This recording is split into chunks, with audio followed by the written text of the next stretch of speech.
শেখ হাসিনার সরকার থাকবেন কি থাকবেন না এটাই সবাই চিন্তা করছে। আমি মনে করি যে শেখ হাসিনার সরকারের থাকার সম্ভাবনা অত্যন্ত কম এবং আমি তাকে 3 মাসও সময় দিব না এই মুহূর্তে। আমরা আজকে কথা বলছি কি 31শে জুলাই বোধহয়। আমি উনাকে 3 মাসও সময় দিব না। কেন দিব না আমি 2-3টা কারণ বলি। শেখ হাসিনার নিপীড়ন শক্তি শেষ, খালি এখন উনার হাতে একটা তাস আছে, ট্রাম্প কার্ড, উনার শেষ ট্রাম্প কার্ড, সেটা ছিল সেনাবাহিনী।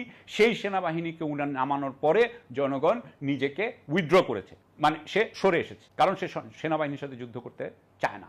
সে মনে করে যে এই সেনাবাহিনী জনগণের পক্ষে থাকবে। সুতরাং নিপীড়ন শক্তি কিন্তু উনার শেষ। কিন্তু আজকে মানুষের সামনে এটা উন্মোচন হয়ে গেছে যে উনি আসলে অভিনয় করেন। এটা আমি বলছি না, এখন জনগণ বলছে। ক্রোকোডাইল টিয়ার্স, এটা আন্তর্জাতিক সংবাদ মাধ্যমে উনার কান্নাকে বলা হচ্ছে